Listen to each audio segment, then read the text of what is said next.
Hey, what's up guys and welcome back to askNK. Yes, I know a lot of you guys have always wanted to find a platform where you can download tons of free 3D models that are CC0, which simply means that you can use them for anything that you want, and today we're going to be looking at just that, as the folks at the base have now increased the number of models that they have on their website. And today we're going to be taking a look at these models, the topology, the UVs, and of course, for those who like working with Blender and you probably want to create an asset pack out of this so you can reuse it with your asset browser, we're also going to talk about how that actually works with this one. Last time we talked about this, which was approximately 1 year ago, they had this website with 200 plus base meshes which you can work with. The cool thing about it is right now they have over 1,000 base meshes which are 100% free and CC0 licensed. And for those who like to take a look at this, you can simply go over to the link in the description that'll bring you right here where you can start seeing everything. So the very first things which we'd like to explore is the model library. So if you go over to the model library right now, you'll notice that we have over 1,127 models, which are super interesting. There's now a proper filter system. This check buttons just simply makes it super easy for you to filter stuff and focus on what you're actually trying to find. There is a proper search bar right now, which you can now use to search for stuff. Interestingly, there is also a sorting bar. So if you like to sort from newest, oldest, A to Z, Z to A,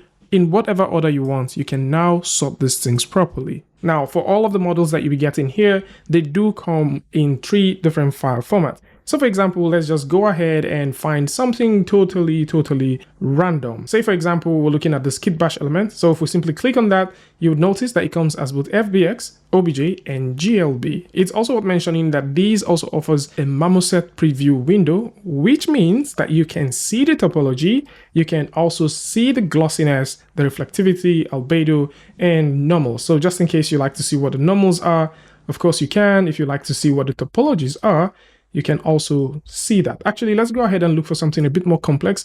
And I think we would find some of those right where we have some musical instruments. So if we go over to the musical instrument, just filter by that, you can go in and check out all of these ones. Let's take a look at the piano and see what we have here. And of course, you can also see the topologies are super clean. Like to any of the models that you simply pick up and you choose to look through them and just say, okay, let me see how these models were done. You get to see that the topologies are done super nicely. It is said that this is unwrapped. We're also going to confirm that when we open up this in any other DCC app that we have. And one thing to keep in mind is these categories are still building. Like it takes a lot of effort to create 127, talk more about 1,127. And with that said, of course, let's go ahead and check out these things and also see how they compare when you choose to work with them in DCC apps. So for example, we're going to download a couple of these, and to download these things is very easy. All you need to do is go over here, click on the zip file to download it. So now that we have these elements downloaded, let's actually see what is inside of them.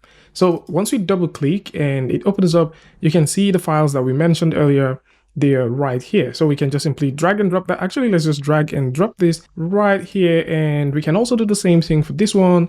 Drag and drop that right here. And also for the anvil. So once we have all of these opened, if we simply fire up Blender, we can drag them in and see exactly what we have. So for the anvil, we're simply going to do a simple drag and drop, as Blender 4.1 now supports drag and drop, and we're going to go in and click on import. So let's actually see if we have the UVs, because, you know, when we looked at this with the viewer, we could tell that it has the topology, but then we can't really tell if it has the UVs exactly how it was promised. So for that, we're just simply going to switch over to the UVs, have that selected, press the tab key, select any point, and tap A on the keyboard, and there you go. So UVs, check, topology, check, and you do have a very clean model that you can work with. And for those that work with Maya, you can of course go ahead and check this one out as well, as in most cases, when you download some of this stuff, they either have some sort of discrepancies depending on the DCC tool you're working with. But I think that is also the same thing with Maya. So like here in Maya, you can tell that the topology still looks really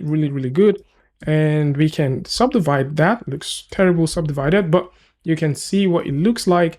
And for sure, if we like to take a look at the UV as well, we can also go over to the UV editor and see the UV. So this looks super cool. And here's one more thing that we need to check. So since we've seen the topology and the UVs, let's actually check for the normals. So by default, once we have this, and we'll have to do that with the face orientation, we can simply go over here and see the face orientation. And that looks good. It looks really good.